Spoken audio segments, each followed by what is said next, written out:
Hagamos de pareja.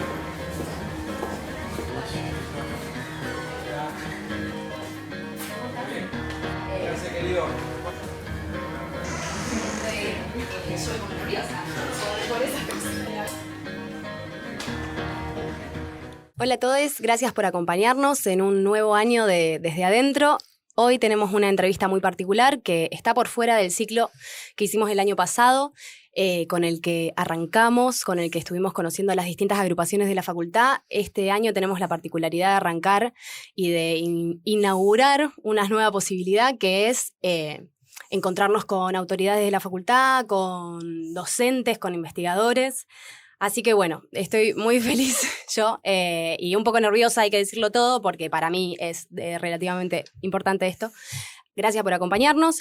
La persona que nos acompaña es el rector Franco Bartolacci, así que bueno, primero que nada, gracias. Bueno, muchas gracias a ustedes por la invitación.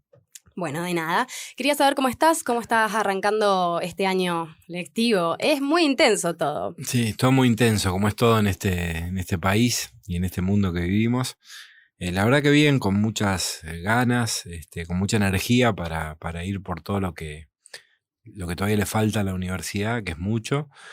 Y también muy preocupado y ocupado por la situación que estamos atravesando, que es muy delicada. No nuestra universidad, todas las universidades públicas del país, en un contexto muy preocupante de la nación. Así que va a ser un año de muchos desafíos, pero también muy, muy complejo. Ya febrero y pasaron un montón de cosas. Sí, no. Así que no quiero ni pensar cómo vamos a estar en noviembre y diciembre. No, de hecho, esta entrevista sale una semana después de que la grabamos. O sea que la semana que viene, cuando esto salga realmente, puede quizás... haber cambiado todo. Sí, ya implosionó. Absolutamente. Ya está. Pero bueno, a mí me gustaría que arranquemos en realidad haciendo un recorrido por el Franco estudiante. Por saber, vos sos de San Jorge, me dijeron por ahí. Exacto. Y viniste a estudiar. Y yo te voy a hacer un montón de preguntas y después las vas a contestar todas juntas, que es, en realidad vos viniste a estudiar acá, ya sabías que ibas a estudiar. ¿Cómo fue ese primer año de la universidad? ¿Qué cosas te acordás? Un montón de cosas. Primero, está buenísimo poder hacer esta nota y hacerla en este lugar. A mí me tocó como decano el momento en el que construimos el laboratorio sonoro de la Facu. Cuando yo ingresé en el año 94 había una cosita muy, muy chiquita que le llamábamos la huevera, porque toda la acústica estaba hecha con los artefactos esos en donde se depositan los huevos, en donde ahora está el bar de la facultad, de aquel lugar. Y la facultad era la mitad de lo que era ahora. Bueno, efectivamente, yo vine en el 94 antes, cuando terminé la secundaria me fui a Buenos Aires a estudiar ciencia política, en el 93. En realidad porque tenía la obsesión de poder hacer teatro. Y bueno, claramente la actividad artística no funcionó, por eso estoy acá. Es difícil. Es muy difícil, pero no, en realidad no me habitué a Buenos Aires, viniendo de una ciudad del interior. Como San Jorge me costó mucho poder acomodarme y sentirme cómodo. Entonces me pegué la vuelta y me vine a estudiar acá. Y Rosario tiene una cosa maravillosa, que es que tiene los problemas de las grandes urbes, todos, pero también que te abraza medio como si fuera un pueblo chico. Sí. Y para quienes venimos de las ciudades del interior o de los pueblos del interior, eso es muy importante, porque uno llega acá con un montón de incertidumbres, como les debe pasar a ustedes, a cualquiera que empieza a estudiar, y sentirse contenido, sentirse en un lugar donde te quieren y te hacen sentir bien, ayuda mucho a poder arrancar en ese momento difícil. Yo además, en ese momento era muy complejo para mí, porque no era solo el desafío de estudiar en la ciudad, sino de hacerlo como segunda opción, después de haber, desde mi perspectiva en ese momento, fracasado en Buenos Aires. Uh-huh. Después no fue así, porque todo en la vida, aún las cosas que no salen bien terminan siendo un aprendizaje, pero para mí fue muy difícil. Yo cuento siempre que, y me cargan por eso, que cuando me tocó llegar a la facultad, crucé la cancha de fútbol, que en ese momento era un campito, uh-huh, donde también se jugaba el fútbol, pero estaba mucho menos cuidado que ahora. La facultad no tenía toda esta parte del edificio, mucho menos, por supuesto, el aulario que ahora está sobre la barranca, era solo la mitad. Y bueno, y a partir de ahí se escribió, para mí, una historia de amor con la Universidad de Rosario en general, con la Facultad de Política en particular. Yo digo siempre que la facultad es como mi lugar en el mundo, es el lugar donde me sentí cómodo, donde me abrazaron, donde aprendí un montón de cosas. En general, todas las cosas buenas que se pueden destacar fueron aprendidas acá, las malas de esa me hago cargo yo. Y bueno, y ahí empezamos, y como había mucha gente además de San Jorge, de ciudades cercanas compartiendo el curso de ingreso, que fue lo primero que hice, me habitué rápidamente y ahí se empezó a escribir una historia bien distinta a la de Buenos Aires. Fue un flechazo, se puede decir. Sí, ahí empecé las dos juntas, comunicación y política. Ahí va. De hecho, tengo aprobado los talleres de comunicación. Ahí va. Por eso se desenvuelve así en el lapso. Capaz que eso, el teatro, qué sé yo. Algo de eso debe Puede haber. ser. Vos sabés que en realidad soy muy tímido, tremendamente tímido, aunque no parezca. Ok. O quizás todo esto es precisamente por la timidez, no sé, eso tendría que trabajarlo con la psicóloga. Pero nada, hice las dos carreras y después, ya promediando el primer año, me decidí finalmente por ciencia política y Seguiste ese por ahí. camino. Y te pregunto, ¿cómo encontraste en ese momento la militancia universitaria? Y bueno, vos militabas en la franja. ¿Por qué elegiste la franja? ¿Cómo venís de familia radical o cómo vino esa decisión? Sí, a ver, por varias razones. Era un momento muy particular de la universidad porque justo se estaba empezando a discutir la ley de educación superior que se aprobó en el año 95. Uh-huh. O sea que era un contexto de mucha movilización, de mucha participación, había reuniones, asambleas, actividades todo el tiempo problematizando eso. Yo vengo de una familia que siempre tuvo algo de participación política, no radicales de nacimiento, sí se sumaron, en todo caso, al radicalismo mi papá y mi mamá a partir del 83 y la experiencia de Alfonsín. Sí. Mi mamá después ocupó responsabilidades públicas, fue secretaria de Cultura de la Municipalidad de San Jorge. Yo estuve de presidente del Centro de Estudiantes, que formamos el Centro de Estudiantes de la escuela secundaria en la que estudié y después fui presidente del Centro de Estudiantes. O sea que siempre tuve como una cosa ahí vinculada y cierto interés por la cosa pública y la política. Bueno, de hecho, tomé la decisión de estudiar la licenciatura en Ciencia Política. Eso se conjugó una vez que llegué a la facultad con un grupo extraordinario de gente. Había gente maravillosa, muy comprometida, que además en ese contexto particular que atravesaba la universidad, es como que todo el tiempo por lo que hacían, que era tan sensible, tan comprometido y a mi juicio tan correcto para ese momento, bueno, eso me terminó empujando a sumarme rápidamente. A militar. Así es. Bueno, y Mi primera experiencia fue en la Secretaría de Material de Estudio. Ajá.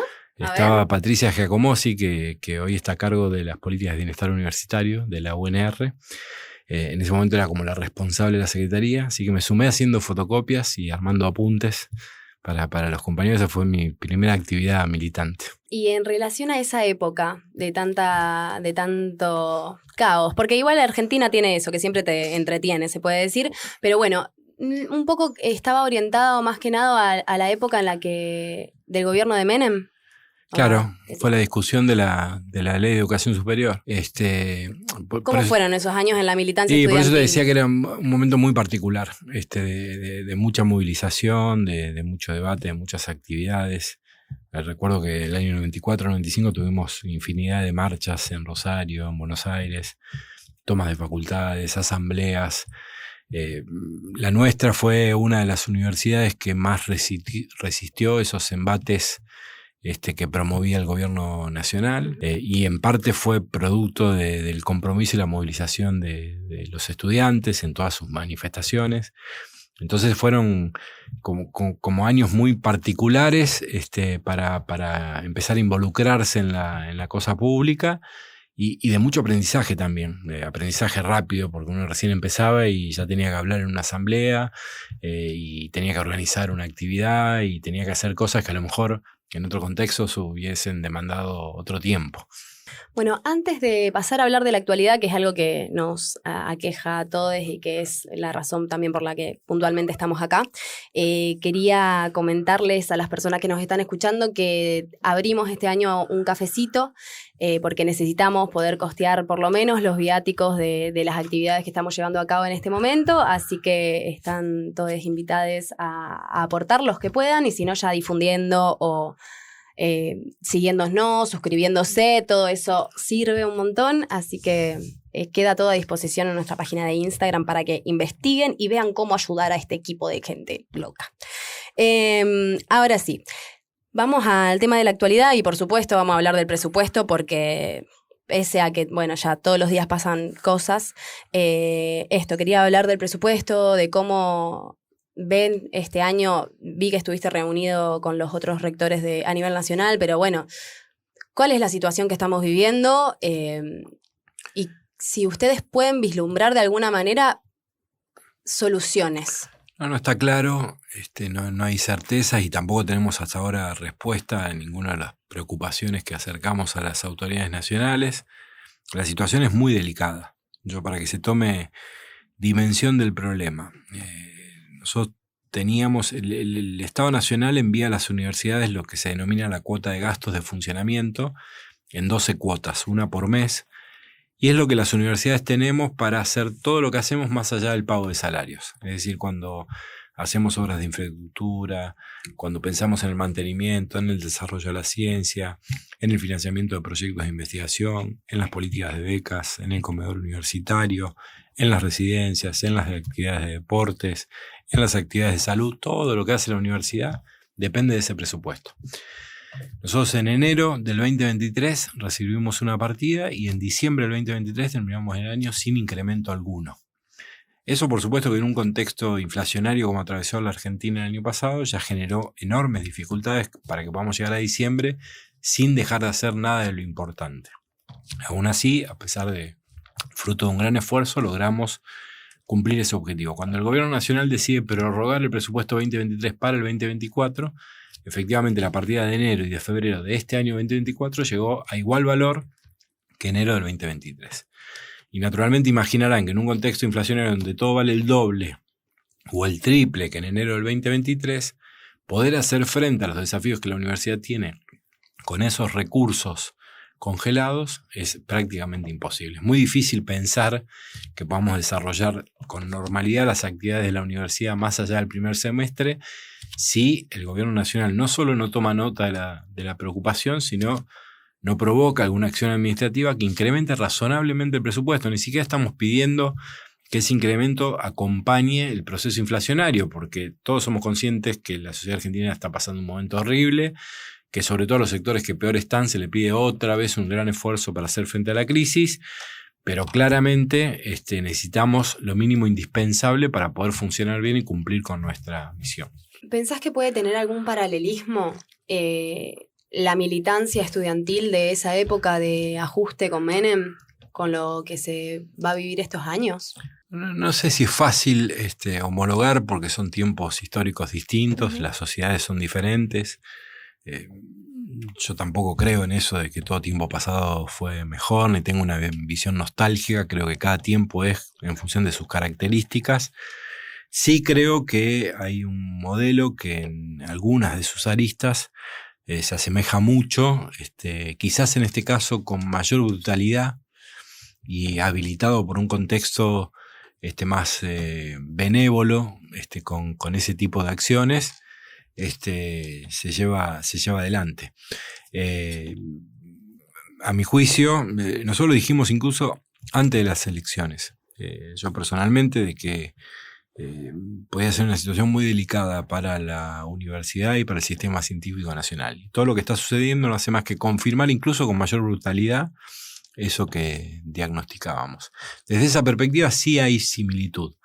Pero creo que hay que comprender cada momento histórico en su contexto. Me parece que no es traspolable una situación con otra. Digo, para no cometer errores de diagnóstico y que eso también produzca errores en las acciones que tenemos que generar.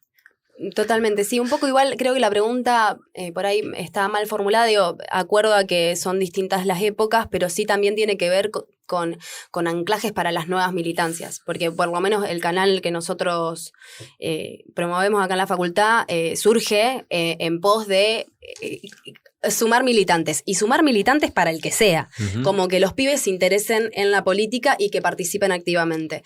Entonces, como un poco, por ahí me expliqué mal, pero va relacionado como a ese rol también, y y a los tiempos duros, ¿qué se le dice a un militante en un tiempo duro? ¿Entendés? Como habiendo pasado también toda una vida. Bueno, pero la militancia es eso, de alguna manera es comulgar con una idea, con una manera de pensar las cosas y hacer en función de que esa idea efectivamente se concrete. Y eso implica hacerlo en momentos de mayor bonanza o cuando los tiempos y los vientos están más a favor y entonces es más fácil y hay mayor holgura para poder hacer determinadas cosas, y implica la mayoría de las veces, te diría, hacerlo contracorriente, porque hay algo de contracultural en ese compromiso.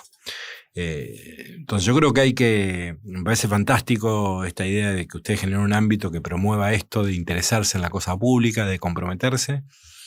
No estoy de acuerdo cuando en general se endilga o se trata de buscar en los jóvenes la fundamentación o las razones del problema de por qué estamos atravesando lo que atravesamos o lo que pasa con Milei. En todo caso, creo que hay un desafío pendiente para la política de poder preguntarse qué es lo que no está haciendo bien, que ha dejado de interpelar a esos jóvenes. Yo no creo que los jóvenes sean el futuro de nada, creo que son el presente, creo que si no fuera por esos jóvenes, la política ni siquiera tomaría registro de muchos de los temas urgentes que hoy tiene la agenda pública. Por ejemplo, la cuestión ambiental. Hay cientos de miles de jóvenes manifestándose en todas partes del mundo y si no fuera por eso, probablemente la política no tomara ni registro de que ese problema existe, ni la política ni las corporaciones. Creo sí que está pendiente el desafío para la política democrática de preguntarse en qué se ha fallado, que no se está interpelando adecuadamente lo que esos jóvenes aspiran, sienten y piensan del mundo que estamos viviendo, particularmente de este país. Yo creo que ese es el tema pendiente. Hay un problema de autocrítica que no está apareciendo. Nadie está planteando qué cosas hicieron mal para que estemos pasando lo que estamos pasando, y ninguna sociedad atraviesa procesos y fenómenos como los que está atravesando la Argentina si antes no se cometieron muchos errores. Creo que eso tiene que llevarnos a pensar cómo hacemos e impulsamos las cosas de un lugar distinto, y eso tampoco está apareciendo porque no hay un diagnóstico adecuado de la situación, y creo que ese es todo un desafío para la política en términos generales. En particular hay un capítulo vinculado a cómo generar mayor empatía o sintonía con la agenda, las preocupaciones que hoy tienen los jóvenes, que a mi juicio no está presente en ese debate. Hoy estamos transitando una jornada de lucha, hay paro docente nacional, y quería preguntarte cuál es, si la UNR como tal va a apoyar la lucha de los docentes. Por supuesto, ya lo hemos dicho públicamente incluso. La pérdida de poder adquisitivo del salario ha sido fenomenal. Ya lo ha sido el año pasado, más brutalmente estos últimos meses. Y no hay educación de excelencia si no hay salarios dignos para los trabajadores de la educación. Por lo tanto, acompañamos el planteo de docentes y no docentes universitarios. Yo integro en representación del Consejo Interuniversitario Nacional la Mesa Paritaria Nacional. No ha sido bueno el primer encuentro. Nuestra vocación es respaldar esta posición en ese ámbito y aspiramos a que ahí pueda haber acuerdos razonables que en este contexto permitan esa recomposición que habilite que podamos desarrollar con normalidad las actividades. Pero claramente hay tres problemas hoy en el ámbito universitario, los más importantes. El problema vinculado al presupuesto, el problema vinculado a la cuestión salarial y el problema vinculado a infraestructura de las obras o inversiones que están paradas y no tenemos ahí ni precisión ni incertidumbre respecto a lo que va a suceder. Más allá de que Nación cortó también, presupuestos para todo, también queríamos preguntarte, la semana pasada se aprobó en el Consejo la posibilidad de que el intendente pueda aumentar acá la tarifa del transporte público hasta casi un 90%, y queríamos preguntarte en relación a esto, ¿qué opinabas? ¿Cómo pensás que puede afectar a los estudiantes que van y vienen esos? Afecta, como todos los periodos de crisis, las situaciones que atravesamos afectan naturalmente la posibilidad de que mucha gente pueda continuar con sus estudios. Ni hablar la gente que no es de la ciudad de Rosario, le digo además por experiencia propia, habiendo venido del interior de la provincia, lo que cuesta hoy alquilar, que es absolutamente oneroso. Por eso nosotros estamos tratando de multiplicar, aún con las dificultades del contexto, las residencias universitarias, porque sabemos que son una herramienta muy importante para mucha gente que si no va a poder seguir estudiando en Rosario. Y por supuesto afecta el costo del transporte, afecta el consumo diario que cualquiera necesita para poder vivir, porque en un contexto inflacionario como atraviesa la Argentina es imposible poder acompañar eso, y eso tiene impacto en la vida de muchos de nuestros estudiantes. Así que con eso, más que preocupados y denunciando, en este caso el transporte, además lo que es insólito, ¿no? Que no es solo haber sacado completamente los subsidios, perjudicando así sobre todo a la gente que labura y a la gente que estudia, que es la gente que más usa el transporte público, sino esta cosa que se ha sostenido durante mucho tiempo de discriminar al interior del país respecto a lo que sucede en el área metropolitana de Buenos Aires. Uh-huh. No hay relación con lo que aporta, ni siquiera por impuesto a los combustibles, una provincia como la de Santa Fe, con lo que vuelve a esa provincia en materia de subsidios para poder solventar algo que en todas partes del mundo es solventado por el Estado. Porque hoy se discute sobre la política de subsidios, pero hay que remarcar que en todos los países del mundo, independientemente de sus características y su perfil, el transporte público está subsidiado por el Estado, precisamente porque es una herramienta muy importante para la dinámica de la vida de la gente, pero también para el desarrollo de la economía de esos países. Bueno, algo que no pasa en la Argentina, que no se ha podido revertir nunca en los últimos años y que ahora brutalmente se produce este impacto con la quita de los subsidios. Nosotros vamos a seguir trabajando en todo lo que podamos multiplicar de las acciones que están orientadas a cuidar a nuestra comunidad. Vamos a hacer un gran esfuerzo para sostenerlas. Esto es importante decirlo, sobre todo en un programa como este. No hay universidad del país que tenga tanto presupuesto destinado a políticas de bienestar. No hay universidad del país que tenga políticas tan diversificadas y tan extensas para cuidar y acompañar a su comunidad. No hay universidad del país que pueda contar que tiene residencias universitarias subsidiadas y administradas por la propia universidad para que estudiantes puedan vivir a un costo muy bajo respecto a lo que sale hoy alquilar o la posibilidad de vivir en algún hospedaje en la ciudad de Rosario. No hay universidad que tenga comedores tan extendidos, administrados por la propia universidad, con menúes tan económicos como los que tiene nuestra universidad, que requieren y exigen un subsidio muy importante por parte de la UNR. No hay universidad que tenga un sistema de salud, de atención primaria gratuito para quien no tenga obra social como tiene nuestra universidad. Y no hay universidad que tenga un programa de becas tan diversificadas al punto tal que tenemos prácticamente un tipo de beca para atender cada situación problemática como tiene la UNR. ¿Eso por qué es? Porque hay una decisión de su comunidad de priorizar en la inversión presupuestaria aquellas acciones que nosotros entendemos son relevantes para poder enfrentar situaciones que muchas veces son definitorias para garantizar la continuidad de los estudios de alguien. Hay muchos estudiantes que si no fuera por el comedor, si no fuera por alguna beca, si no fuera por la residencia, si no fuera por alguna de todas estas cosas que hacemos, deberían dejar de estudiar. Entonces nosotros en un contexto de restricción, de ajuste como estamos atravesando, dificultades económicas como venimos ya atravesando desde hace mucho tiempo, vamos a priorizar cuidar estas cosas porque sabemos la importancia que tienen para nuestra comunidad. En relación a esto, no sé si tenés visto, sé que todos los años hacen como un balance en relación a la cantidad de gente que ingresa a la facultad.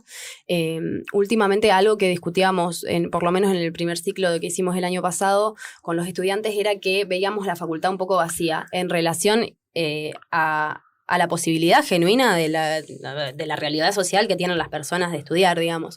Pero te quería preguntar si en números eso se ve reflejado, si no se ve reflejado. Hay un fenómeno contradictorio ahí porque este año estamos teniendo un incremento muy fuerte de ingresantes.